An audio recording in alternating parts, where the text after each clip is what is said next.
سے سننے کے لیے پورا ہندوستان اپنا قیمتی وقت دینے کے لیے تیار ہے۔ آپ حضرات کی بھی جو یہ جوش و خروش کے ساتھ اس پروگرام میں شرکت ہوئی ہے، بڑا مشکل تھا، اگر موسم جیسا تھا، بارش جتنا تیز ہوئی ہے، آپ کا آتا پتہ نہیں چلتا اگر ڈاکٹر عبدالغفار سلفی کی آمد نہ ہوئی ہوتی۔ بہرحال سامعین کو میں مبارکباد پیش کرتا ہوں اور اپنی جماعت کے غیور نوجوانوں کو، بزرگوں کو کہ اتنی عزت و احترام اپنے محبوب خطیب کو دے رہے ہیں۔ ای سعادت بزور بازو نیست تانا بخشت خدائے بخشندہ۔ ڈاکٹر عبدالغفار سلفی کئی اوصاف و کمالات کے مالک ہیں، وہ کسی تعریف اور تعارف کے محتاج نہیں ہے۔ بس گزارش کرتا ہوں جناب سے کہ آپ کرسی خطابت پر الحمدللہ بس اب تشریف فرما ہونے والے ہیں۔ ہم سامعین کو بالخصوص یہاں کے نوجوانوں کو آپ کچھ ایسا اپنی خطابت سے سیراب کریں جو کسی شاعر نے کہا تھا کہ گر جام چھلک جائے تو کم ظرف ہیں پینے والے، اور جام اگر خالی ہے تو ساقی تیری کوتاہی ہے۔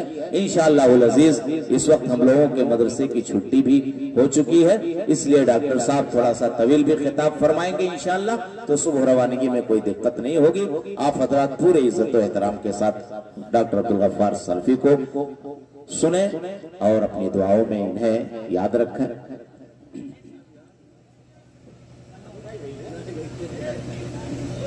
السلام علیکم ورحمۃ اللہ وبرکاتہ۔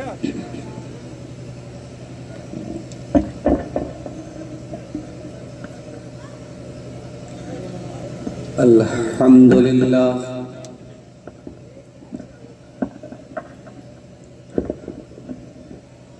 نحمده ونستعینه ونستغفره ونعوذ بالله من شرور أنفسنا ومن سيئات أعمالنا من يهده الله فلا مضل له ومن يضلل فلا هادي له وأشهد أن لا إله إلا الله وحده لا شريك له وأشهد أن محمدًا عبده ورسوله يا أيها الذين آمنوا اتقوا الله حق تقاته ولا تموتن إلا وأنتم مسلمون يا أيها الناس اتقوا ربكم الذي خلقكم من نفس واحدة وخلق منها زوجها وبث منهما رجالا كثيرا ونساء واتقوا الله الذي تساءلون به والأرحام إن الله كان عليكم رقيبا يا أيها الذين آمنوا اتقوا الله وقولوا قولا سديدا يصلح لكم أعمالكم ويغفر لكم ذنوبكم ومن يطع الله ورسوله فقد فاز فوزا عظيما أما بعد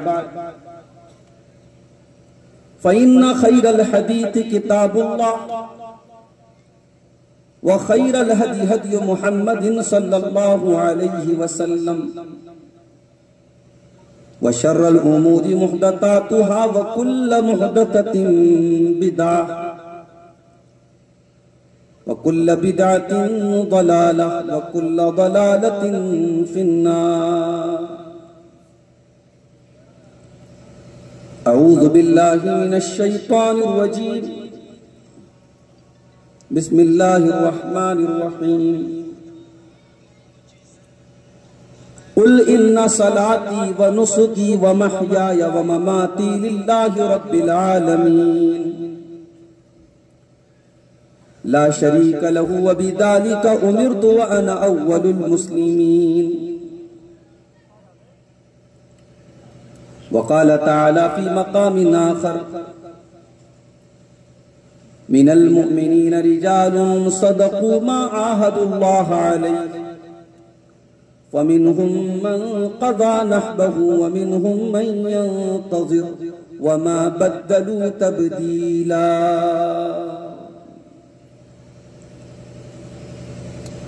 صدر محترم، علماء کرام، محترم بزرگوں، نوجوان ساتھیوں، ماں اور بہنوں، پیارے بچوں،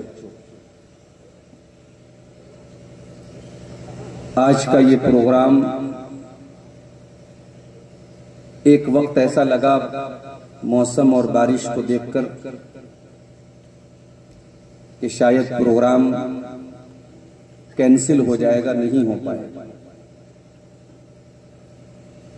مگر میں اس علاقے کے نوجوانوں اور بزرگوں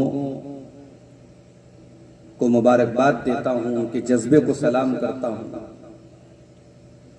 کہ جیسے ہی بارش رکی ہے انہوں نے پروگرام کی نوعیت کو تھوڑا سا تبدیل کیا اور یہاں اس مسجد کے پڑوس میں یہ پروگرام منعقد ہوا۔ اس مدرسے کے احاطے کے اندر اور مردوں کے ساتھ ساتھ ہماری مائیں بہنیں بڑی تعداد میں پروگرام میں حاضر ہوئی ہیں، اور اس وقت جبکہ رات کے تقریباً 1 بج رہے ہیں، عام طور سے سدھارتھ نگر کے اور آس پاس کے علاقوں کے کئی جلسوں میں گیا، 12 بجے کے بعد بہت سارے لوگ جانے لگتے ہیں، مجمع اکھڑنے لگتا ہے، وہ چیز یہاں آج دیکھنے کو نہیں ملی۔ موسم بھی بہت خوبصورت ہو گیا، بہت سکون کے ساتھ آپ نے اب تک کی تمام تقریریں سنی ہیں۔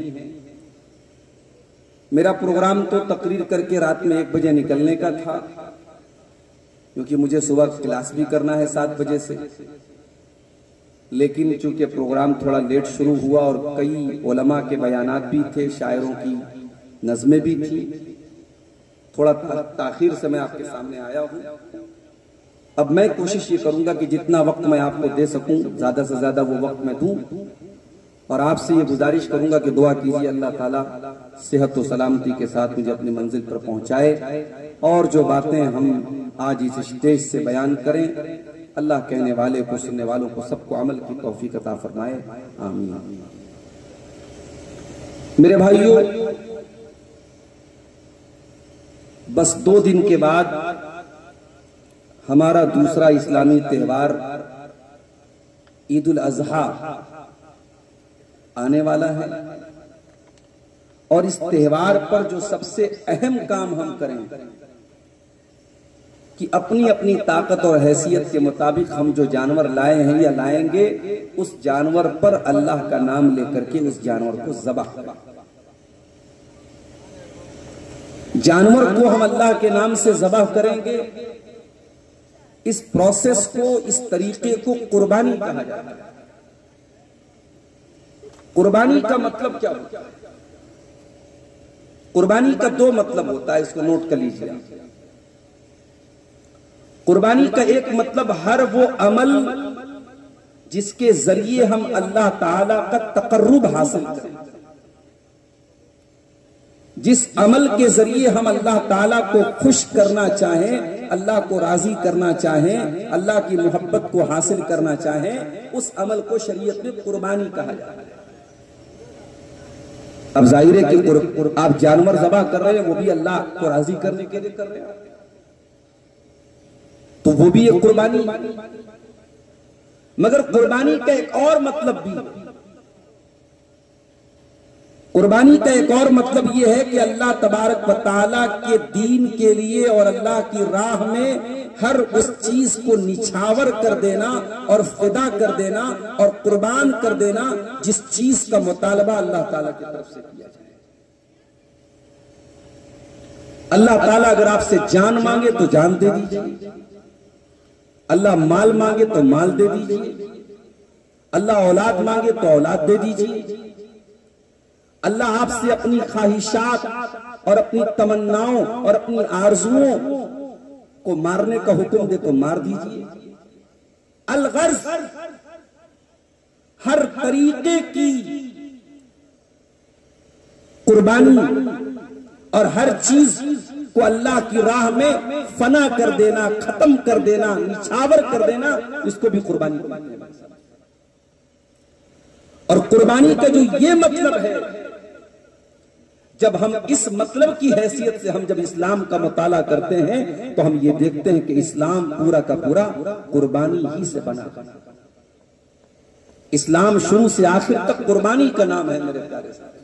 بغیر قربانی کے آپ اسلام پر عمل نہیں کر سکتے، اسلام کے اندر داخل نہیں ہو سکتے. غور کیجئے، ایک آدمی کل تک کافر تھا، غیر مسلم تھا، پتھروں کے آگے سجدہ کرتا تھا، پیڑوں کے آگے سجدہ کرتا تھا، جانوروں کی عبادت کرتا تھا. لیکن جیسے ہی وہ اسلام لے آیا، اشہد ان لا الہ الا اللہ کا اس نے کلمہ پڑھ دیا، اب اللہ کے سوا کسی اور کی عبادت نہیں کر سکتا. اس کو تمام کی تمام چیزوں کی عبادت کو چھوڑنا پڑے گا، ترک کرنا پڑے گا. اب وہ آزاد نہیں ہے، اس کو اپنی آزادی قربان کرنی پڑے گی. کل تک کو وہ آزاد تھا، وہ کہاں سجدہ کرتا ہے کوئی پوچھنے والا نہیں تھا. وہ کس کو دیکھ کر کے ہاتھ جوڑ رہا ہے کوئی پوچھنے والا، کوئی حساب لینے والا نہیں تھا. مگر جب یہ کلمہ پڑھ کر کے وہ اسلام کے اندر داخل ہو گیا، اب اس کو اپنی آزادی کی قربانی دینی پڑے گی. اب اس کی آزادی اسلام کے ساتھ مشروط ہو گئی. اسلام نے جتنا آزاد رکھا ہے اتنا ہی آزاد اس کو رہنا ہے. اس کی آزادی کی ایک لمٹ ہو گئی. کل تک وہ جس کی چاہے اس کی فرما برداری کرتا تھا، باتیں مانتا تھا، باباؤں کی باتیں بھی مانتا تھا، پیروں کی باتیں بھی مانتا تھا، فقیروں کی باتیں بھی مانتا تھا، اپنے بزرگوں کو بہت بڑا درجہ دیتا تھا. لیکن جیسے ہی وہ اسلام کے اندر آیا، اشہد ان محمد رسول اللہ کا کلمہ اس نے پڑھ لیا. اس کلمے کو پڑھنے کے بعد اس نے اقرار کر لیا کہ اب میرے مقتدا اگر کوئی ہے، میرے رہبر اگر کوئی ہے، میں اگر بغیر شرط کے کسی کی بات مانوں گا، یہ مقام، یہ اتھارٹی اگر کسی کو حاصل ہے تو جناب محمد رسول اللہ صلی اللہ علیہ وسلم کو حاصل ہے. آزادی سب سے پہلے آپ کو قربان کرانی پڑے. اگر آپ منمانی کی زندگی گزارنا چاہتے ہیں تو اسلام کا دامن چھوڑنا پڑے. اسلام آپ کو منمانی کی زندگی گزارنے کی اجازت دیتا ہے.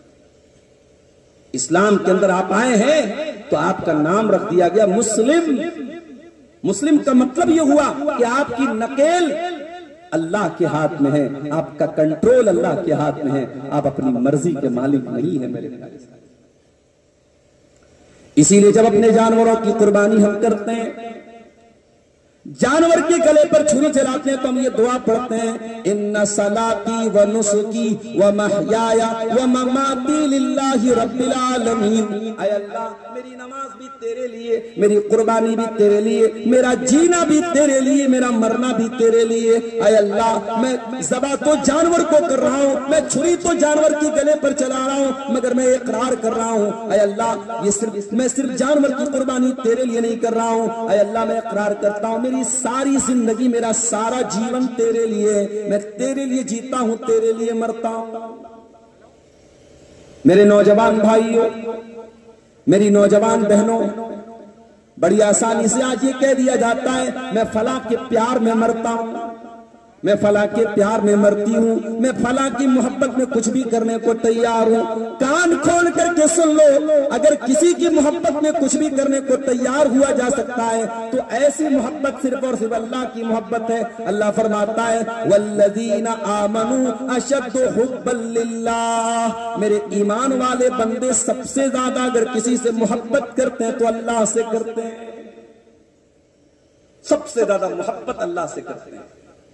اللہ کے لیے سب کچھ قربان کیا جا سکتا ہے، اللہ کے دین کو قربان نہیں کیا جائے گا. کسی کے پیار کے نام پہ، کسی کی محبت کے نام پہ اگر کوئی مسلمان لڑکا یا لڑکی مرتد ہو جائے، اس کا مطلب کہ وہ اسلام کا دعویٰ تو کر رہا رہا تھا مگر اس نے اسلام کو سمجھا ہی نہیں تھا. اسلام تو کہتے اسی بات کو ہے کہ آپ اپنی خواہشات کو, اپنی مرضی کو اللہ کے تابع کر دیں. کسی کے پیار اور محبت کے نام پہ اگر آپ کا اسلام اتنا سستا تھا, اتنا حقیر تھا کہ کسی سے پیار اور محبت کے نام پہ آپ نے اسلام کو چھوڑ دیا تو آپ نے تو اسلام کو سمجھا ہی نہیں. میرے ساتھ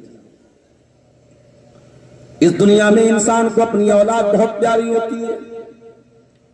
اپنی جان سے زیادہ انسان اپنی اولاد کو چاہتا ہے. ایک بار اپنی جان کو خطرے میں ڈال دے گا, اپنے بچوں کو نہیں ڈالے گا. غور کرو میرے پیارے بھائیوں, ابراہیم علیہ السلام 70-80 سال کی عمر میں اللہ ان کو بڑھاپے کی عمر میں ایک اولاد دیتا ہے, ایک بیٹا دیتا ہے. بڑی دعاؤں کے بعد, بڑی آرزوؤں کے بعد, بڑی منتوں کے بعد یہ دعا بچہ ملتا ہے. قرآن کہتا ہے رب حب لی من الصالحین فبشرناہ بغلام حلیم. ابراہیم دعا کرتے تھے اللہ مجھے نیک بیٹا عطا فرما دے.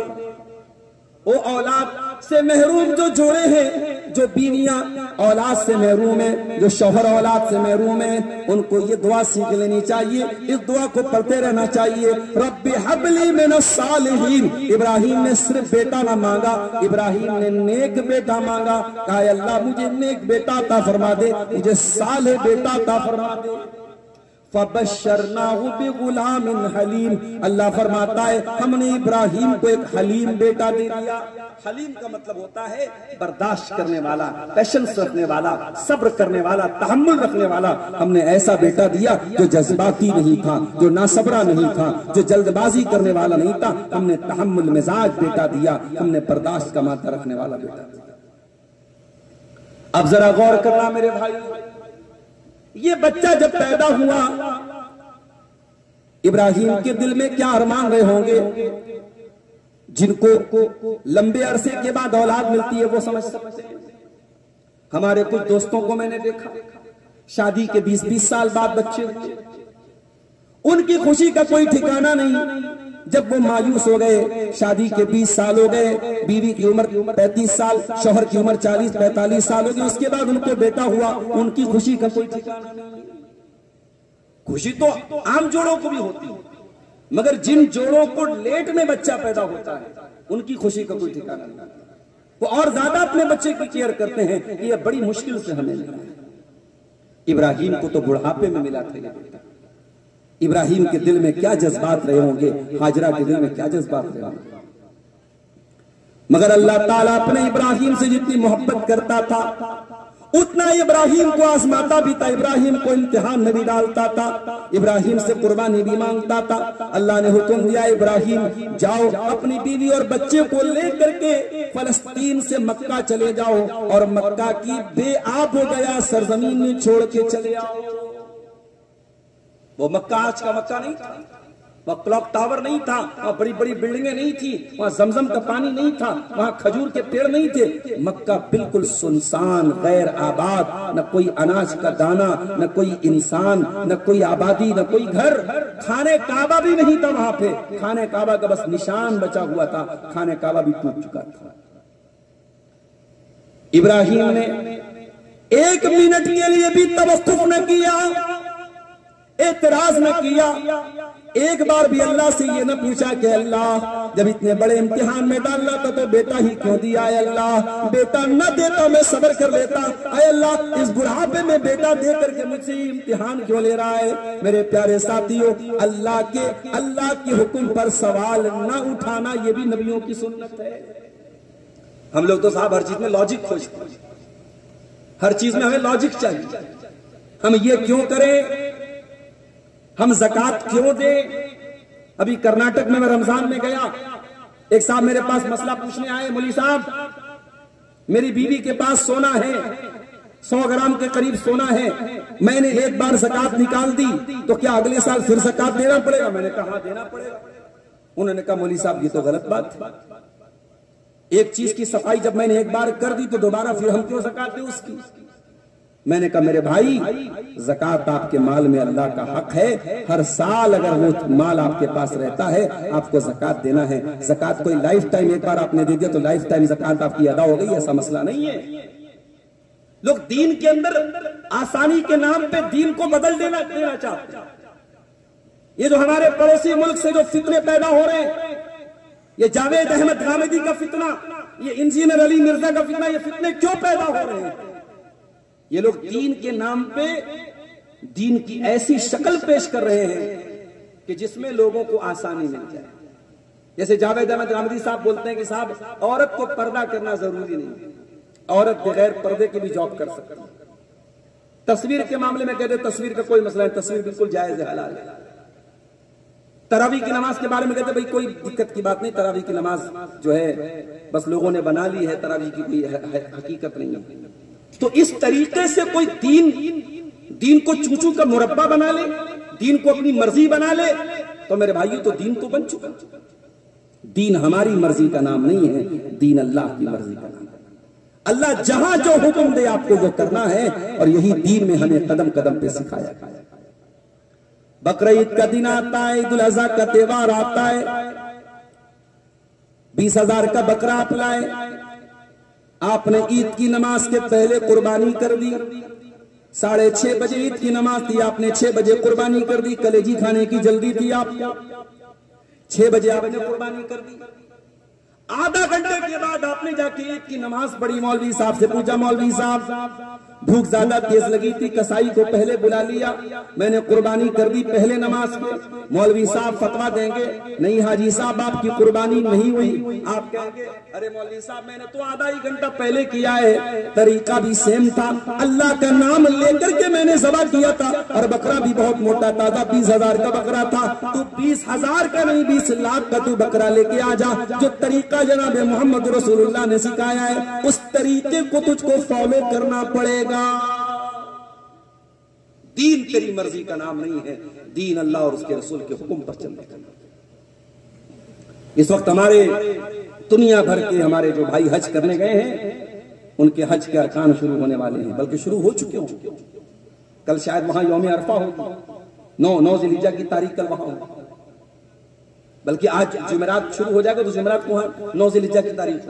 آپ غور کیجئے، یہ حاجی کہاں رہ رہے تھے؟ مکہ میں رہ رہے تھے. نماز کہاں پڑھ رہے تھے؟ حرم میں پڑھ رہے تھے. 8 ذی الحجہ کی تاریخ آئی، حاجیوں کو آرڈر ملا، چلو کہاں جانا ہے؟ مینا جانا ہے. مینا میں ٹینٹ میں رہنا ہے. کام کیا ہے؟ 5 ٹائم کی نماز پڑھنا ہے، بس اور کوئی کام نہیں. حاجی صاحب بولے اے اللہ، آرام سے حرم میں نماز پڑھ رہا تھا، حرم کے قریب میں ہوٹل تھا، ہوٹل سے نکلتا تھا سامنے حرم میں چلا جاتا تھا. اللہ مجھ کو مینا میں کیوں بھیجا جا رہا ہے؟ اے حاجی تو خاموش ہو جا، ہم تجھ کو جو حکم دے رہے ہیں تجھ کو فالو کرنا پڑے گا. 9 ذی الحجہ کی تاریخ آئی، حاجی کو حکم ملا چلو عرفات چلے جاؤ. عرفات میں پہنچا، وہاں پہنچ کر کے ظہر پڑا، عصر پڑا، ایک ساتھ ظہر اور عصر پڑا. اس کے بعد مغرب تک، سورج کے ڈوبنے تک وہاں کوئی نماز نہیں پڑھنا ہے. ظہر اور عصر پڑھ لیا، اب کوئی نماز نہیں پڑھنا. حاجی کو دماغ نہیں لگانا ہے کہ میں اتنی دور آیا ہوں، عرفات میں آیا ہوں، اتنی مقدس جگہ ہے، چلو میں یہاں نوافل پڑھ لیتا ہوں. نہیں، نبی نے نہیں پڑھا ہے تو تجھے کوئی نفل نہیں پڑھنا ہے. تجھے ظہر بھی وہاں 2 پڑھنا ہے، تجھے عصر بھی 2 پڑھنا ہے. 2 رکعت ظہر عصر پڑھ لیا، اب تجھے مغرب تک، سورج ڈوبنے تک اب تجھے عرفات میں رہنا ہے، اللہ کا ذکر کرنا ہے، دعائیں کرنا ہے. سورج ڈوب گیا، اب تجھے عرفات سے مزدلفہ جانا ہے، مزدلفہ جا کے مغرب پڑھنا ہے، عشاء پڑھنا ہے، پھر مزدلفہ میں رات گزارنا ہے، پھر مینا میں آنا ہے، شیطان کو کنکری مارنا ہے، بال کٹوانا ہے، قربانی کرنا. یہ پورا طریقہ جو حج کا ہے میرے پیارے ساتھیوں، یہ طریقہ ہمیں بتاتا ہے دین ہماری اور آپ کی مرضی کا نام نہیں ہے، دین اللہ اور اس کے رسول کے طریقے پر چلے. ابراہیم علیہ السلام نے ایک بار بھی نہیں کہا اللہ مجھے بڑھاپے میں بیٹا کیوں دیا تھا جب چھیننا ہی تھا، اتنے بڑے امتحان میں ڈالنا تھا تو بیٹا ہی کیوں دیا تھا. ابراہیم نے ایک بھی سوال نہ اٹھایا، بیوی کو لیا، بچے کو لیا، رختے سفر مادہ اور مکہ پہنچے. اور مکہ پہنچنے کے بعد بیوی اور بچے کو خانہ کعبہ کے پاس بٹھا دیا اور وہاں سے جانے لگے. بیوی نے پوچھا اے میرے سرتاج، اللہ امرک بہذا، اے میرے سرتاج کیا یہ اللہ کا حکم ہے، کیا یہ اللہ کا فرمان ہے؟ اے میرے سرتاج ہمیں کس کے حوالے کر کے جا رہے ہیں؟ ابراہیم علیہ السلام کہتے کہ ہاں میری بیوی اللہ کا حکم ہے. میری پیاری ماں بہنوں، دنیا کہتی ہے کہ عورت بڑی کمزور ہوا کرتی ہے، عورت بڑی جذباتی ہوا کرتی ہے، عورت بڑی نازک ہوا کرتی ہے. میں کہتا ہوں اگر ایمان کی طاقت عورت کے اندر پیدا ہو جائے تو ہاجرہ کے جیسی مضبوط عورتیں سامنے آتی ہیں. ہاجرہ کو معلوم ہے کہ میرا شوہر مجھ کو چھوڑ کے جا رہا ہے. ہاجرہ کو یہ بھی معلوم ہے مکہ میں کوئی آبادی نہیں ہے، دور دور تک کوئی انسان نہیں ہے. مگر ہاجرہ کو جب یہ پتا چلا یہ اللہ کا حکم ہے، یہ اللہ کا امتحان ہے، ہاجرہ کہتی ہیں اے میرے سرتاج اذن لا یضیعن اللہ ابدا، اللہ تعالی ہمیں برباد نہیں کرے گا، اللہ تعالی ہمیں رسوا نہیں کرے گا. اگر اللہ کا حکم ہے اللہ ضرور کوئی نہ کوئی راستہ نکالے گا. اور دنیا نے وہ منظر بھی دیکھا میرے ساتھ. ابراہیم اپنی بیوی اور بچے کو چھوڑ کے بڑے آگے بڑھے. جب بیوی بچے نظروں سے اوجھل ہو گئے ہاتھ اٹھائے دعا کے لیے. کیا دعا مانگی؟ ربنا انی اسکنت من ذریتی بواد غیر ذی زرع عند بیتک المحرم ربنا لیقیموا الصلاۃ. اے اللہ اپنے بیوی اور بچے کو اس بے آب و گیا سرزمین میں چھوڑ کے جا رہا ہوں، اے اللہ تو توفیق دینا ان کو یہاں نماز قائم کریں. ابراہیم کو اپنے بچوں کی نماز کی فکر، اس صحرا میں اس بے آب و گیا سرزمین میں ابراہیم کو یہ فکر ہے کہ میری بیوی اور میرے بچے یہاں نماز قائم کریں. اے مسلمان، تجھے ابراہیم کی ایک ہی سنت یاد ہے، تجھے بکرا کاٹنا یاد ہے، تجھے دمبا کاٹنا یاد ہے، تجھے یہ کیوں یاد نہیں کہ ابراہیم کو اپنے بچوں کی نماز کی؟ ابراہیم کو صحرا میں اپنے بچوں کی نماز کی فکر ہے. تو اے سی کے کمروں میں سو رہا ہے، تو کولر لگا کے آرام سے گرمی کے موسم میں ٹھنڈی ہواؤں کے بیچ میں سو رہا ہے، تو ماربل اور ٹائلز کے مکانوں میں سو رہا ہے، اور تجھے اپنے بچوں کی نماز کی فکر نہیں، تجھے اپنی نماز کی فکر. ابراہیم جب چلے گئے اور پانی ختم ہو گیا اور وہ دودھ پیتا بچہ پانی کے لیے بلکنے لگا تو اماں ہاجرہ نے سامنے صفا کی پہاڑی تھی، پہاڑی کے اوپر چڑھ جاتی ہے اور سر پہ ہاتھ رکھ کے دور تک نظر ڈالتی ہیں کوئی انسان نظر آ جائے میرے بچے کے لیے پانی کا انتظام ہو جائے. مگر دور دور تک کوئی انسان نظر نہیں آئے.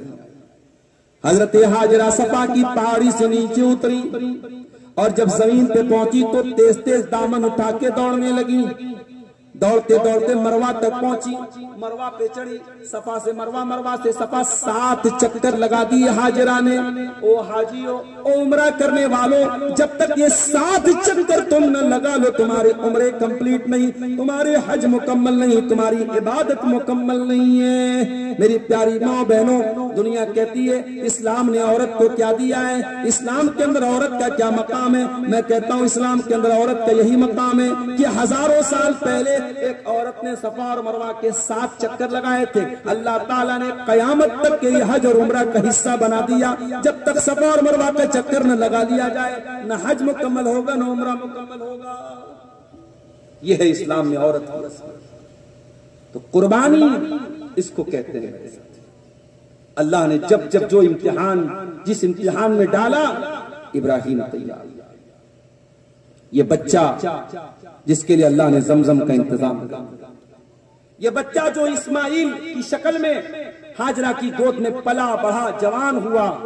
جب یہ بچہ 14-15 سال کا ہو گیا، جوان ہو گیا، بیٹا اپنے باپ کا سہارا بننے کے قابل ہو گیا، تب اللہ نے ابراہیم کی زندگی میں ایک اور قربانی کا مطالبہ. فَلَمَّا بَلَغَ مَعَهُ السَّعْيَ قَالَ يَا بُنَيَّ إِنِّي أَرَىٰ فِي الْمَنَامِ. جب یہ بیٹا اپنے باپ کے ساتھ دوڑنے کے قابل ہو گیا، ابراہیم اپنے بچے کے پاس آئے، کہا ہے میرے بچے انی ارا فی المنام انی اذبحک، میں نے خواب میں دیکھا ہے میں تجھے ذبح کر رہا ہوں. فانظر ماذا ترا، تو بتا تیری کیا رائے ہے. علماء لکھتے ہیں ابراہیم اپنے بچے کی رائے لینا نہیں چاہ رہے تھے. ابراہیم یہ دیکھنا چاہتے تھے میرا بچہ میرے بغیر پلا ہے، ماں نے پالا ہے، باپ کا پیار اسے زیادہ ملا نہیں ہے، میں دیکھنا چاہتا ہوں میری اس قربانی کے اوپر میرے بیٹے کا کیا اثر ہے، میرا بیٹا میرا کیا جواب دیتا ہے، میرے بیٹے کے اندر ایمان کتنا ہے، میرے بیٹے کے اندر اللہ کی محبت کتنی ہے۔ اے ابراہیم تیرے نصیب کا کیا کہنا، تجھے بیٹا بھی ملا تو اسماعیل کے جیسا بیٹا ملا۔ وہ بیٹا آج کا بیٹا ہوتا تو کیا بول دیتا باپ کو، ہم سوچ نہیں سکتے۔ پہلے تو وہ شکایتیں لے کے بیٹھ جاتا، آج اولاد کو نا اپنے ماں باپ سے شکایت ہی رہتی ہے کہ میرے باپ نے کیا کیا ہے میرے۔ بڑا آسان ہے یہ کہہ دینا اپنی ماں سے کہ تو نے میرے لیے کیا کیا ہے، اپنے باپ سے کہ تو نے میرے لیے کیا کیا ہے۔ میرے نوجوان بھائیوں، جس دن اپنے باپ کے سامنے کھڑے ہو کے یہ جملہ بولتے ہو نا کہ ابا جان آپ نے میرے لیے کیا کیا ہے، اس دن یہ ضرور سوچ لینا کہ اس مقام تک پہنچنا اور اپنے باپ کے سامنے یہ بات کرنا، اس لائق بھی اگر تم ہوئے ہو تو اپنے باپ کی وجہ سے۔ ماں باپ سے ان کی قربانیاں مت پوچھو، ان کی قربانی کے بغیر آپ بڑے ہو ہی نہیں سکتے۔ ماں باپ بڑی قربانی دے کے آپ کو پالتے ہیں۔ اسماعیل نے ایک بار بھی اپنے باپ سے یہ شکوہ نہ کیا، ابا جان آپ تو مجھے چھوڑ کے مکہ سے چلے گئے تھے، مجھے تو میری ماں نے پالا ہے، اور آج جب میں جوان ہو گیا ہوں تو آپ میری گردن کاٹنے کی بات کر رہے ہیں۔ اسماعیل نے یہ سب کچھ نہیں کہا، اسماعیل نے کیا کہا ذرا غور سے سننا۔ قال یا ابت افعل ما تؤمر ستجدنی انشاء اللہ من الصابرین۔ اے ابا جان آپ کو جو حکم ملا ہے آپ پورا کر ڈالیے۔ ابا جان اللہ کا امتحان ہے، آپ پورا کر ڈالیے۔ اسماعیل حاضر ہے، اس امتحان کو پورا کرنے کے لیے آپ کا بیٹا حاضر ہے۔ اگر اللہ نے چاہا تو آپ کا بیٹا چوں نہ کرے گا، آپ کا بیٹا صبر سے کام لے گا۔ میرے پیارے بھائیوں مجھے کہنے دو، یہ واقعہ صرف ابراہیم کی قربانی کا واقعہ نہیں، یہ اسماعیل کی قربانی کا بھی واقعہ ہے۔ یہ اکیلے باپ کا جذبہ نہیں، یہ بیٹے کا بھی جذبہ ہے۔ وہ بکرا قربان کرنے والوں، وہ جانور ذبح کرنے والوں، تمہیں جانور کی قربانی تو یاد ہے، تمہیں باپ بیٹے کی بات چیت کیوں یاد نہیں ہے؟ اصل قربانی تو باپ بیٹے کی یہ بات چیت ہے۔ باپ کہہ رہا ہے بیٹا مجھے اللہ نے حکم دیا ہے تجھے ذبح کر دو، بیٹا کہہ رہا ہے جو حکم ملا ہے پورا کر۔ فلما اسلم، قرآن کہتا ہے جب دونوں باپ بیٹے اسلام لے آئے، پتہ یہ چلا اسلام گوشت کھانے کا نام نہیں ہے، اسلام ٹوپی پہننے کا نام نہیں ہے، اسلام ختنہ کرا لینے کا نام نہیں ہے، اسلام لنگی پہن لینے کا نام نہیں ہے۔ اسلام اپنی مرضی کو، اپنی خواہشات کو، اپنی تمناؤں کو، اپنی آرزوؤں کو، اپنی اچھاؤں کو اللہ تعالیٰ کے تابع کر دینے کا نام ہے۔ فلما اسلما، جب دونوں باپ بیٹے اللہ کے حکم کے آگے جھک گئے، وَتَلَّهُ لِلْجَبِينِ، اور باپ نے بیٹے کو پیشانی کے بل لٹا دیا، وَنَادَيْنَاهُ أَن يَا إِبْرَاهِيمُ قَدْ صَدَّقْتَ الرُّؤْيَا إِنَّا كَذَلِكَ نَجْزِي الْمُحْسِنِينَ۔ ہم نے پکارا اے ابراہیم ہمیں تیرے بیٹے کا خون بہانا مقصود نہیں ہے، ہم تجھ سے تیرا بیٹا چھیننا نہیں چاہتے، ہم تو یہ دیکھنا چاہتے ہیں کہ تیرے دل میں بیٹے کی محبت زیادہ ہے یا اللہ کی محبت زیادہ ہے، بس ہم یہ دیکھنا چاہتے ہیں۔ مسلمانوں اسی سنت ابراہیمی کو آج ہم زندہ کرتے ہیں، اپنے جانوروں کی قربانی کرتے ہیں، مگر یاد رکھو یہ قربانی جانور کی جو ہم کرتے ہیں یہ ادھوری ہے اگر ہم نے ابراہیم کے طریقے کو فالو نہ کیا، ابراہیم کی سیرت کو نہیں اپنایا۔ ابراہیم نے جو میسج دیا ہے ہمیں اور آپ کو کہ میرے بھائیوں ہماری زندگی اللہ کے لیے قربانی کا نام ہے، ایک مسلمان کی زندگی اللہ کے لیے قربانی کا نام ہے۔ پانچوں ٹائم کی نماز آپ دیکھ لیجیے، آپ بزنس مین ہیں، آپ نوکری پیشہ ہیں، آپ مزدور ہیں، آپ کا کام کیا ہے، آپ کا پیشہ کیا ہے، اس سے مطلب نہیں ہے۔ اگر آپ مسلمان ہیں، قرآن کہتا ہے ان الصلاۃ کانت علی المؤمنین کتابا موقوتا، نماز اپنے ٹائم سے آپ کو پڑھنا ہے۔ نماز اپنے وقت کے اوپر فرض ہے۔ مسلمانوں، اگر آپ اپنی زندگی میں 5 ٹائم کی نماز کے لیے وقت بھی نہیں قربان کر سکتے، وقت بھی نہیں نکال سکتے، تو آپ کو کوئی حق نہیں کہ آپ ابراہیم کی سنت کے ساتھ اپنا رشتہ جوڑیں اور ابراہیم کے ساتھ اپنا رشتہ جوڑیں۔ اگر فجر کی اذان ہو رہی ہے، الصلاۃ خیر من النوم کی آواز سن کر کے بھی آپ بستر چھوڑنے کو تیار نہیں ہیں، ٹرین پکڑنا ہے تو صبح 4 بجے نوگل اسٹیشن پہنچ جاؤ گے، فلائٹ پکڑنا ہے تو صبح کی 3 بجے گورکھپور ایئرپورٹ پہنچ جاؤ گے، فلائٹ آپ کے لیے اہم ہے تو 3 بجے اٹھ جاؤ گے، ٹرین اہم ہے تو 4 بجے اٹھ جاؤ گے۔ اگر فجر کی نماز کے لیے آپ کے موبائل پہ الارم نہیں لگتا اور آپ مسجد میں نہیں آتے، اس کا مطلب کہ آپ نے ابراہیم کے طریقے کو سمجھا ہی نہیں ہے۔ ابراہیم نے یہ میسج دیا ہے، اے مسلمان، تیری زندگی اللہ کے دین کے لیے قربانی دینے کا نام ہے۔ اور یہ بھی یاد رکھو میرے ساتھ، دنیا میں کوئی بھی بڑا مقام بغیر قربانی کے حاصل نہیں ہوتا، کوئی بھی بڑا مقام، بڑی ڈگری، بڑا منصب بغیر قربانی کے حاصل نہیں ہوتا۔ کوئی IAS آفیسر بنتا ہے نا، 18 گھنٹے پڑھائی کرتا ہے تب IAS آفیسر۔ کوئی ڈاکٹر بنتا ہے تو بڑی محنت سے، قربانی سے نیٹ کوالیفائی کرتا ہے، 5 سال 4 سال پڑھائی کرتا ہے، اس کے بعد پریکٹس کرتا ہے، اس کے بعد اس کو عزت ملتی ہے، نام ملتا ہے، آسانی سے کوئی بڑا ڈاکٹر نہیں بنتا ہے۔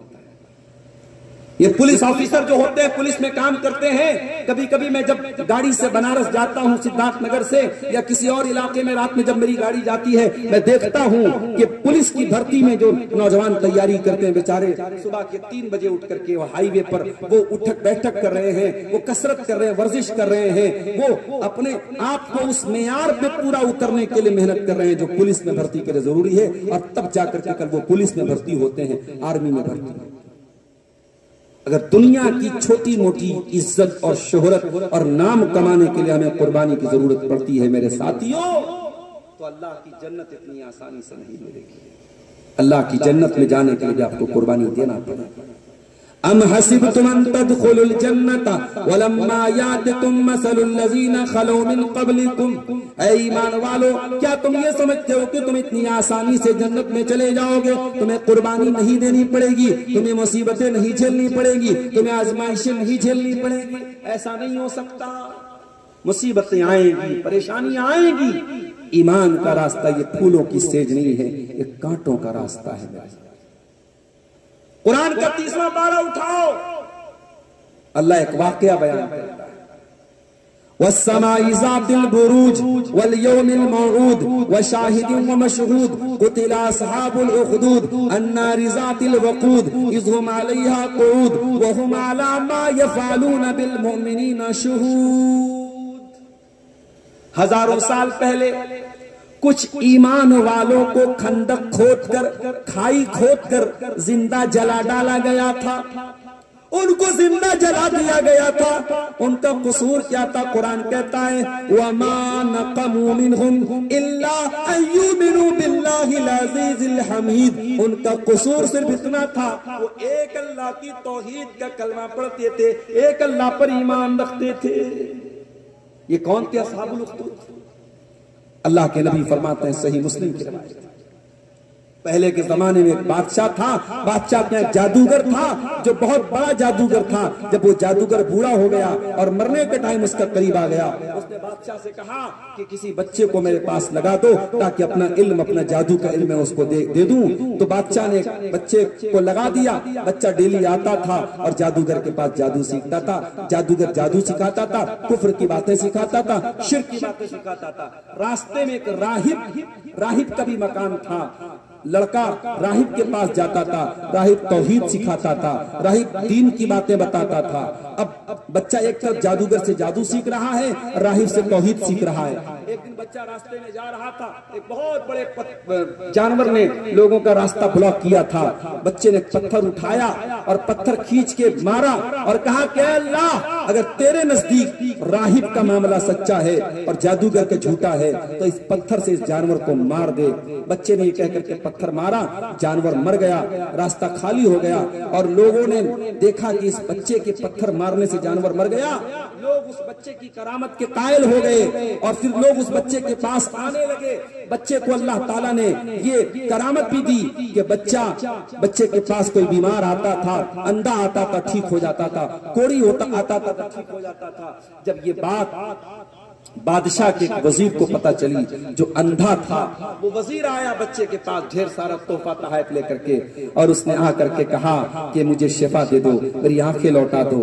بچے نے کہا نہیں، میں شفا نہیں دیتا ہوں، شفا اللہ دیتا ہے، مجھے تو بس اللہ تعالیٰ نے مجھے یہ کمال دیا ہے کہ میں دعا کر دیتا ہوں، میرے ذریعے لوگ ٹھیک ہو جاتے ہیں، لیکن شفا دینے والا اللہ ہے۔ اس وزیر نے کہا اللہ کون ہے؟ بچے نے کہا میرا بھی رب ہے، تمہارا بھی رب ہے۔ وہ وزیر مسلمان ہو گیا، ایمان لے آیا۔ اس میں میسج ہے ڈاکٹروں کے لیے، دنیا کے ڈاکٹروں کے لیے میسج ہے، جو مسلمان ڈاکٹر ہے، اگر اللہ نے آپ کو مسلمان ڈاکٹر بنایا ہے اور آپ کے پاس مریض آتے ہیں اور ٹھیک ہوتے ہیں، تو صرف پیسہ کمانا آپ کا مقصد نہ ہو، آپ انسانیت کی سیوا کیجئے، مانوتا کی سیوا کیجئے، اور ساتھ میں اپنے مریضوں کو توحید کی بھی دعوت دیجئے۔ اگر آپ کے ذریعے کوئی ایک انسان بھی توحید کے راستے پہ آ جاتا ہے تو اس سے بڑی دولت کوئی نہیں ہو سکتی۔ اس بچے کے ہاتھوں وزیر اسلام لے آیا، وزیر بادشاہ کے پاس پہنچا، بادشاہ نے کہا تیری آنکھیں ٹھیک کیسے ہو گئی ہو؟ وزیر نے کہا اللہ تعالیٰ نے مجھ کو شفا دے دی ہے۔ بادشاہ نے پوچھا اللہ کون ہے؟ وزیر نے کہا وہ تیرا بھی رب ہے، میرا بھی رب ہے۔ بادشاہ مشرک تھا، کافر تھا، اس نے کہا سچ بتا، تجھے یہ باتیں کس نے بتائی؟ اس نے بچے کا نام لے لیا۔ بادشاہ نے بچے کو بلایا، بچے پر پریشر ڈالا، بچے نے بتایا کہ مجھ کو راہب کے ذریعے اللہ کی توحید کا پتہ چلا ہے۔ بادشاہ نے راہب کو بلوایا، راہب سے پوچھا، راہب نے کہا کہ ہاں میں اللہ کو مانتا ہوں، میں توحید کو مانتا ہوں۔ بادشاہ نے راہب سے کہا کہ تو اللہ کے دین سے ہٹ جا ورنہ جان سے مار دیں گے۔ راہب ہٹنے کو تیار نہیں ہوا۔ بادشاہ نے آری منگوائی اور آری سے 2 ٹکڑوں میں تقسیم کر دیا، اس کے سر پہ، راہب کے سر پہ آری چلا کر کے 2 ٹکڑوں میں بانٹ دیا۔ پھر بادشاہ نے وزیر سے کہا کہ تو یا تو اللہ کی توحید کو چھوڑ دے ورنہ میں تجھے بھی جان سے مار دوں گا۔ وزیر اللہ کی توحید کو چھوڑنے کے لیے تیار نہ ہوا۔ اللہ کے نبی فرماتے ہیں، صحیح مسلم کی روایت ہے، آری لا کر کے اس کو بھی چیر دیا گیا، 2 ٹکڑے کر دیا گیا۔ پھر بادشاہ نے بچے کے بارے میں حکم دیا، اس کو کسی پہاڑ کی چوٹی پہ لے کے جاؤ اور پہاڑ سے گرا کر کے ختم کر دو۔ جب بچے کو لے کر کے وہ لوگ پہاڑ پر پہنچے، بچے نے دعا کی اللہم اکفنیہم بما شئت، اے اللہ میرے دشمنوں کے لیے تو کافی ہو جا، جس طریقے سے تو چاہے تو کافی ہو جا۔ پہاڑ کے اندر حرکت آئی، زلزلہ آیا اور پہاڑ پہ جتنے لوگ تھے سب گر کر کے مر گئے۔ بچہ زندہ صحیح سلامت بادشاہ کے پاس واپس آ گیا۔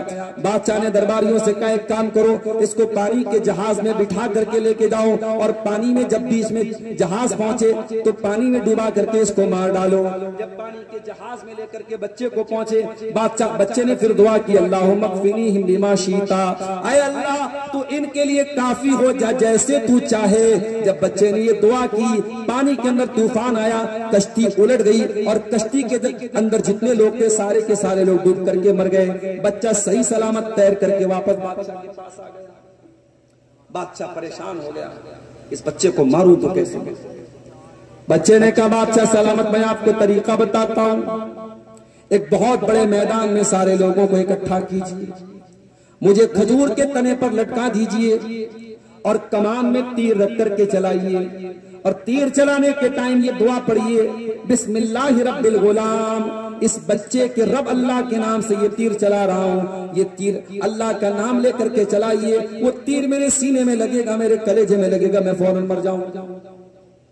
بادشاہ نے اس پر عمل کیا، تیر چلایا گیا، بسم اللہ رب الغلام کہہ کر کے تیر چلایا گیا۔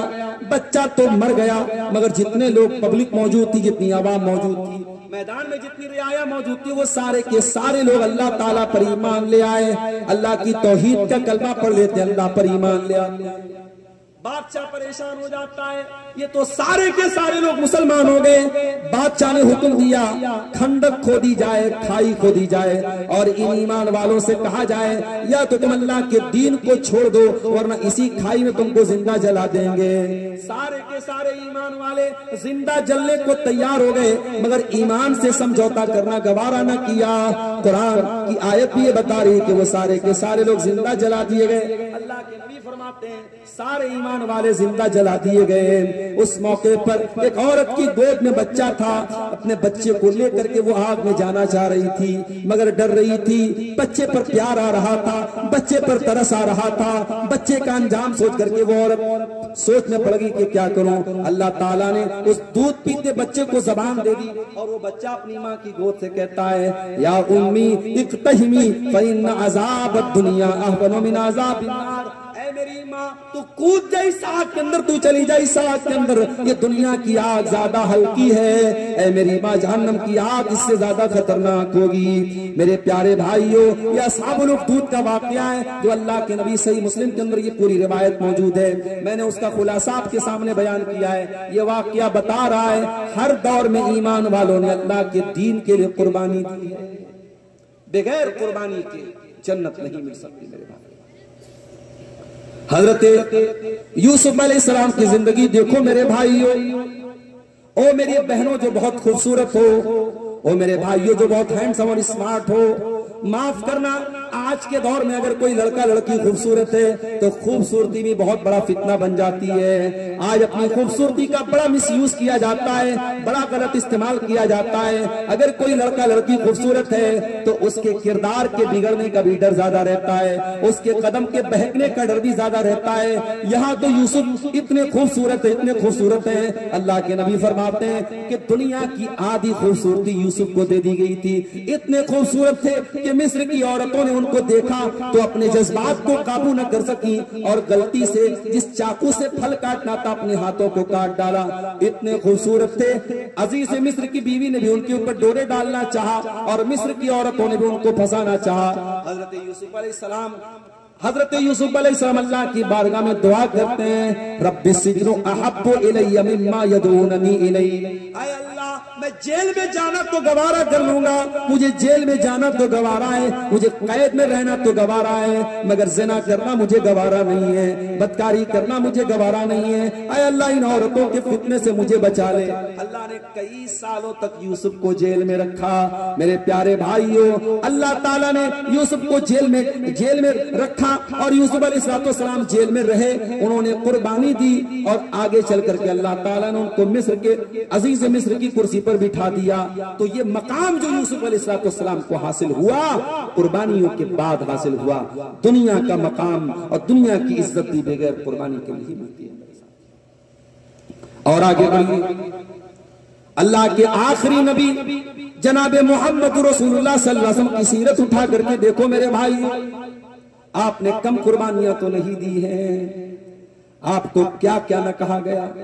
وہ نبی جو محسن انسانیت بن کر کے آئے, جو رحمت للعالمین بن کر کے آئے, اس نبی کو پاگل بھی کہا گیا, شاعر بھی کہا گیا, مجنون بھی کہا گیا, دیوانہ بھی کہا گیا, ساحر اور جادوگر بھی کہا گیا. اس نبی کے اوپر نماز کی حالت میں اونٹنی کی بچہ دانی ڈالی گئی, اوجڑی ڈالی گئی, گندگی ڈالی گئی. اس نبی کا گلا دبانے کی کوشش کی گئی. اس نبی پر طائف میں پتھر بھی برسائے گئے. اس نبی پر احد کے میدان میں حملہ بھی کیا گیا, بھی توڑے گئے, چہرہ بھی لہو لہان کیا گیا. اس نبی کو گوشت میں زہر ملا کر کے بھی دیا گیا. اس نبی پر پتھر گرا کے جان سے مارنے کی کوشش کی گئی. مگر میرے پیارے ساتھیوں اتنا سب کچھ ہوا مگر اللہ کے نبی کے دل میں بس ایک ہی تمنا رہتی تھی فَلَعَلَّكَ بَاخِعٌ نَفْسَكَ عَلَىٰ آثَارِهِمْ إِن لَّمْ يُؤْمِنُوا بِهَٰذَا الْحَدِيثِ أَسَفًا. اے کاش یہ لوگ ایمان لے آئے. لوگوں کے ایمان لانے کی اتنی فکر رہتی تھی اللہ کے نبی کو کہ قرآن کہتا ہے اے نبی کہیں آپ اپنے آپ کو ہلاک نہ کر دیں, کہیں آپ اپنی جان نہ دے دیں. آپ کو لوگوں کے ایمان لانے کی اتنی فکر ہے کہ کہیں اس راہ میں آپ جان نہ دے دیں. نبی اکرم کے صحابہ کو دیکھیے میرے ساتھ. آج ہم صحابہ کا نام لیتے ہیں, عزت سے لیتے ہیں, احترام سے. اور جو صحابہ کا نام عزت سے نہ لے, جو کسی ایک صحابی کو بھی برا بلا کہے, وہ دنیا کے لیے قابل ہوگا, دنیا کے لیے اسکالر ہوگا, دنیا کے لیے فلا فلا فلا ہوگا. ہمارے لیے وہ جاہل مطلق ہے اور اپنے جوتے کی نوک پر ایسے لوگوں کو امر. دنیا میں کوئی کتنا بھی پاپولر ہو جائے, صحابہ کرام کو گالی دیتا ہے تو ہماری نظر میں اس کی کوئی عزت نہیں ہے. میرے ساتھ صحابہ کرام کو یہ مقام کیوں ملا ہے؟ قرآن کہتا ہے للفقراء المہاجرین الذین اخرجوا من دیارہم واموالہم، یہ نبی کے مہاجر صحابہ جو مکہ سے ہجرت کر کے مدینہ گئے تھے، انہوں نے اپنا گھر بار سب کچھ چھوڑ دیا اللہ کے دین کے لیے، اپنا وطن چھوڑ دیا اللہ کے دین کے لیے۔ میرے پیارے بھائیوں، آج آپ کی سدھارتھ نگر کے بہت سارے لوگ ممبئی میں رہتے ہیں، آپ کے نیپال بغل میں نیپال کے بہت سارے لوگ قطر میں رہتے ہیں، کس لیے جاتے ہیں؟ روزی روٹی کے لیے جاتے ہیں۔ آج روزی روٹی کے لیے پردیس جاتے ہیں، لیکن وہ بھی ہمارے لیے مشکل ہوتا ہے۔ صحابہ کرام روزی روٹی کے لیے نہیں گئے تھے، صحابہ کرام دین کے لیے اپنا وطن چھوڑنے پر مجبور ہوئے تھے۔ قرآن کہتا ہے ان صحابہ کرام نے اللہ کے دین کے لیے اپنا وطن چھوڑا تھا، اس لیے ان کو یہ مقام ملا۔ اور جو انصاری صحابہ تھے، جو مدینہ کے انصار صحابہ تھے، قرآن کہتا ہے کہ وہ دوسرے جو لوگ تھے والذین تبوؤا الدار والایمان من قبلہم، انہوں نے مدینہ کے اندر جنہوں نے پہلے سے گھر بنایا ہوا تھا اور جو پہلے سے ایمان لائے ہوئے تھے، یحبون من ہاجر الیہم، یہ اپنے مہاجر بھائیوں سے بہت محبت کیا کرتے تھے۔ ولا یجدون فی صدورہم حاجۃ مما اوتوا، ان کی آنکھوں کے سامنے ان کے مہاجر بھائیوں کو کچھ دیا جاتا تھا تو وہ اپنے دل میں کوئی حاجت محسوس نہیں کرتے تھے۔ وَيُؤْثِرُونَ عَلَىٰ أَنفُسِهِمْ وَلَوْ كَانَ بِهِمْ خَصَاصَةٌ، اور اپنا حق قربان کر کے اپنے مہاجر بھائیوں کی مدد کرتے تھے۔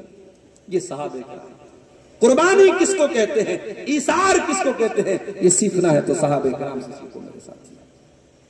جنگ تبوک کا موقع یاد کرو، جنگ تبوک کا موقع ہے، اللہ کے پیارے نبی اعلان کرتے ہیں اے میرے صحابہ، ہمارے پاس ہتھیار نہیں ہے، ہمارے پاس سامان نہیں ہے، سفر کی تیاری نہیں ہے، اے میرے صحابہ اس لشکر کے لیے جو تعاون کرے گا میں جنت کی ضمانت دیتا ہوں، میں جنت کی گارنٹی دیتا ہوں۔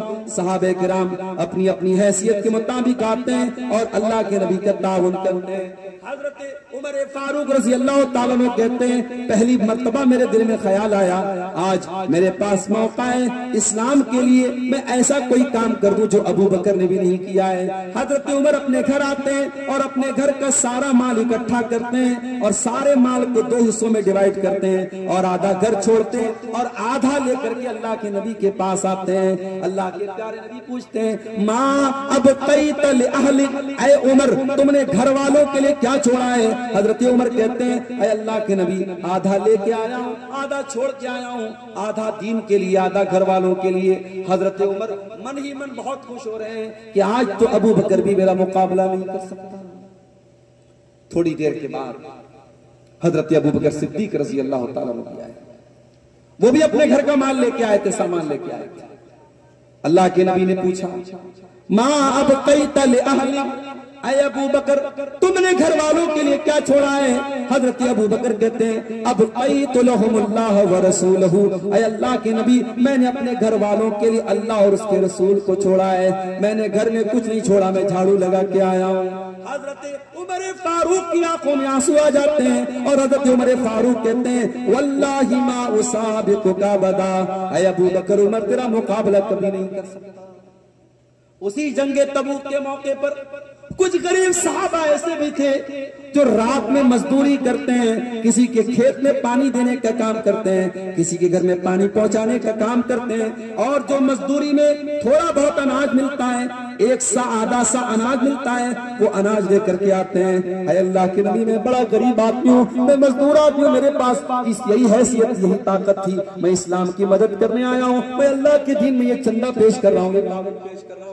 اللہ کے نبی اس کا ایک سا جو لے لیتے ہیں، منافقین مذاق اڑاتے ہیں، کہتے جاؤ تم یہاں سے، اللہ کو تمہارے ایک سا جو کی ضرورت نہیں ہے، آدھا سا جو کی ضرورت نہیں ہے، لیکن اللہ کے نبی ان کے اس صدقہ کو قبول کرتے ہیں۔ اور قرآن میں اللہ منافقوں کے بارے میں آیت نازل کرتا ہے والذین یلمزون المطوعین من المؤمنین فی الصدقات، یہ منافق تو اتنے کمینے اور اتنے گھٹیا لوگ ہیں کہ منافق میرے ان نبی کے صحابہ کا مذاق اڑاتے ہیں جو اللہ کی راہ میں دل کھول کر کے تعاون کرتے ہیں۔ والذین لا یجدون الا جہدہم، میرے نبی کے وہ صحابہ جن کے پاس اپنی محنت مزدوری کے علاوہ کوئی پیسہ نہیں ہے، ان غریب صحابہ کے صدقہ خیرات کا یہ مذاق اڑاتے ہیں۔ فیسخرون منہم، یہ میرے نبی کے صحابہ کا مذاق اڑاتے ہیں۔ سخر اللہ منہم، اے منافقو کان کھول کر کے سن لو، اللہ تمہارا مذاق اڑاتا ہے اور تمہارے مذاق کی سزا اللہ تم کو دے گا۔ یہ نبی کے صحابہ تھے۔ قربانی کس کو کہتے ہیں میرے نوجوانوں، میرے ماں اور بہنوں، میرے بھائیوں؟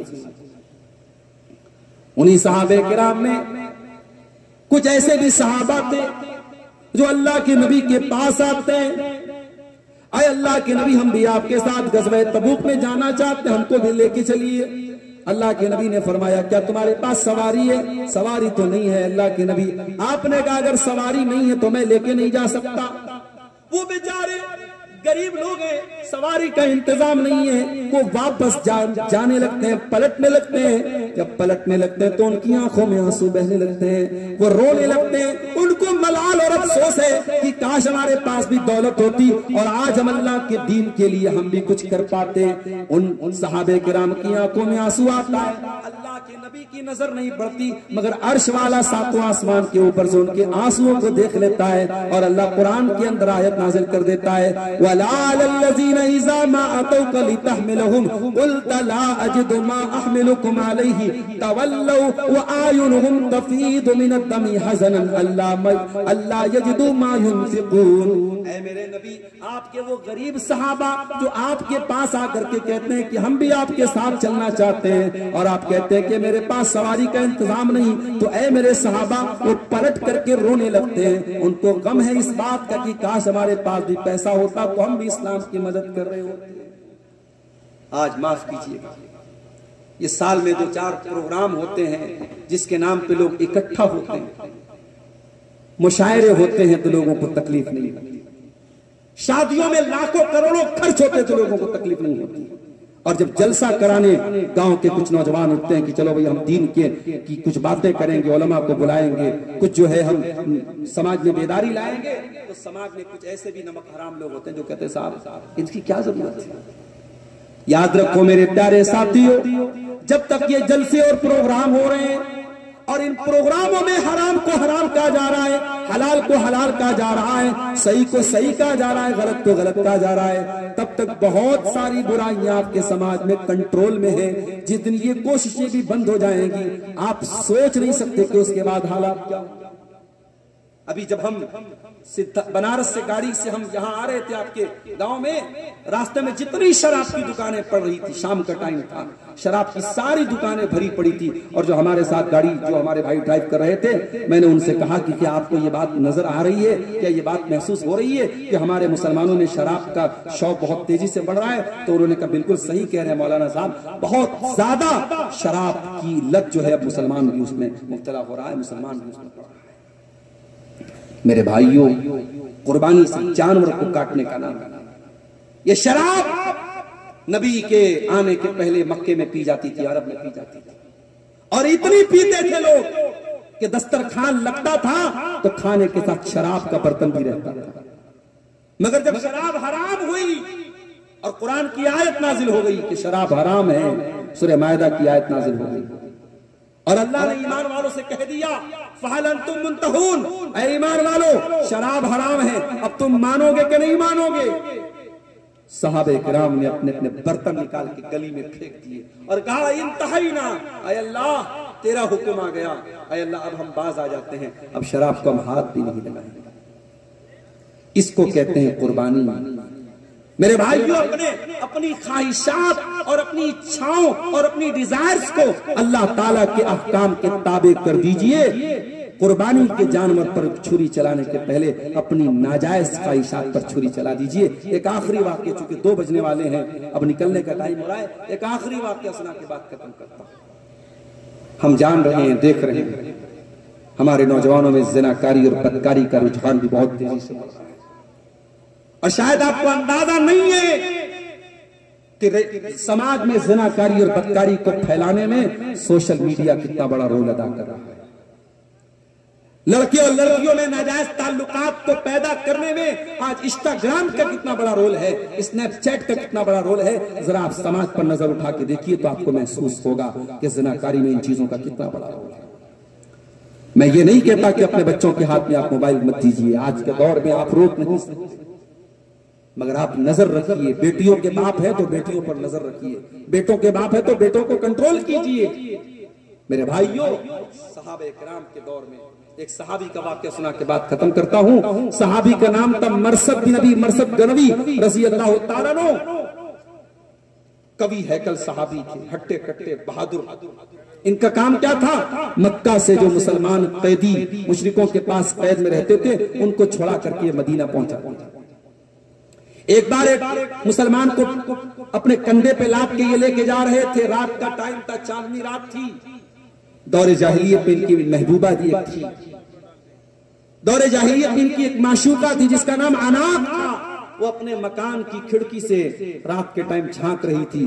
اس نے دیکھا کہ میرا پرانا یار جا رہا ہے، میرا محبوب جا رہا ہے، مرثد جا رہا ہے۔ اس نے آواز لگائی، یا مرثد بت عندنا اللیلہ، اے مرثد میں تیری محبوبہ عناق ہوں اور میں تجھے دعوت دے رہی ہوں، میرے گھر میں آج کوئی نہیں ہے، آج کی رات تم میرے پاس گزر۔ جوان تھے حضرت مرثد، اور ان کے بعد بھی وہی دل تھا جو ہمارے پاس ہے، اور ان کے اندر بھی وہی خواہشات تھی جو ہمارے اندر پیدا ہوتی ہے، مگر وہ اسلام ہی کیا جو آپ کی خواہشات کو کنٹرول نہ کر سکے، وہ ایمان ہی کیا جو آپ کے دل کو حرام سے بچنے کی طرف مائل نہ کر سکے۔ مرثد جواب دیتے ہیں، عناق پہلے کی بات الگ تھی، اب کی بات الگ ہے، میں مسلمان ہو چکا ہوں اور اللہ تعالیٰ نے زنا کو حرام کر دیا ہے۔ اے عناق اب میں تیرے پاس نہیں آ سکتا، میں تیری بات نہیں مان سکتا، میں یہ غلط کام نہیں کر سکتا، میں تیرے پاس نہیں آ سکتا۔ وہ بدچلن عورت جب اس نے دیکھا کہ عناق میرے فیور میں نہیں آ رہا ہے، اس نے پینترا بدل دیا اور شور مچانا شروع کر دیا، اے گاؤں والوں یہ دیکھو یہ تمہارے قیدی کو لے کے بھاگ رہا ہے۔ لوگ لاٹھی ڈنڈا لے کے دوڑاتے ہیں، حضرت مرثد بڑی مشکل سے اپنی جان بچاتے ہیں، مدینہ پہنچتے ہیں، اللہ کے نبی کے پاس آتے ہیں، پورا واقعہ سناتے ہیں، اور پورا واقعہ سنانے کے بعد کہتے ہیں، اے اللہ کے نبی عناق سے میں بہت محبت کرتا تھا، عناق سے میرا بہت پیار تھا، بہت محبت تھی، لیکن آج میں اسلام لا چکا ہوں، وہ بدچلن عورت ہے، زانیہ عورت ہے، اے اللہ کے نبی اگر میں اس عورت سے شادی کرنا چاہوں، اگر میں اس سے نکاح کرنا چاہوں تو کیا میں نکاح کر سکتا ہوں؟ اللہ کے نبی نے کوئی جواب نہیں دیا، آپ نے کوئی جواب نہیں دیا۔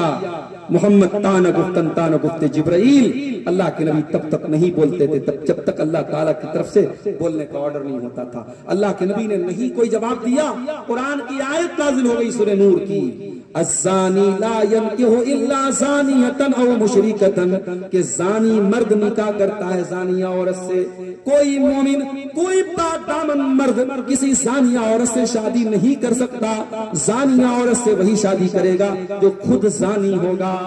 گویا اللہ تعالیٰ نے ایک میسج دے دیا کہ کسی بدچلن اور زناکار عورت سے شادی کسی پاک دامن مسلمان کو کے لیے کرنا جائز نہیں ہے۔ ہاں اگر کوئی عورت توبہ کر لے یا کوئی مرد توبہ کر لے تو توبہ کرنے کے بعد کی بات الگ ہے، جب تک اس پرانی روش پر وہ قائم ہے تو ایک پاک دامن مرد کی شادی کسی زانیہ عورت سے نہیں ہو سکتی۔ تو قرآن کی آیت نازل ہوئی، اللہ کے نبی نے حضرت مرثد کو سنایا، انہوں نے کہا ٹھیک ہے اللہ کے نبی میں اپنا ارادہ ترک کر دیتا ہوں، میں عناق سے کوئی رشتہ نہیں رکھوں گا اور نہ کبھی ان سے شادی کا خیال لاؤں گا۔ تو میرے ساتھیوں میرے بھائیوں اپنی خواہشات کو بھی کنٹرول کرنا سیکھو۔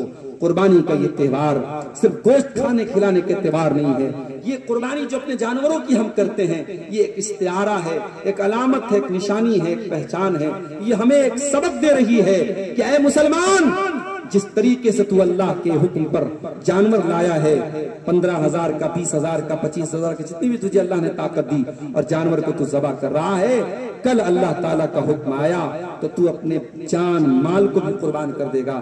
ان صلاتی و نسکی و محیای و مماتی للہ رب العالمین، یہ دعا ہم پڑھتے ہیں، یہ دعا بھی اسی بات کا اقرار ہوتی ہے۔ یہ چند باتیں اسلام اور قربانی کے تعلق سے آپ کے سامنے رکھی گئی۔ اللہ تعالیٰ سے دعا ہے رب العالمین ہماری قربانیوں کو قبول فرمائے، رب العالمین قربانی کا صحیح جذبہ ہمارے دلوں میں پیدا فرمائے، سیرت ابراہیمی کو ہمیں اپنانے کی توفیق عطا فرمائے۔ اللہ ہماری ماں بہنوں کو ہاجرہ اور سارہ کی سیرت کو اپنانے کی توفیق عطا فرمائے۔ میں نے جلدی میں بہت ساری باتیں بیان کی، بہت ساری باتیں رہ بھی گئی ہیں، یہ موضوع اور تفصیل چاہتا تھا مگر میرے پاس وقت کا تھوڑا مسئلہ ہے، نکلنا ہے، کل صبح کلاس بھی کرنا ہے۔ دعا کیجئے اللہ تعالی ہم سب کو کہنے سنے زیادہ عمل کی توفیق عطا فرمائے، آمین۔ وآخر دعوانا الحمدللہ رب العالمین، والسلام علیکم ورحمۃ اللہ۔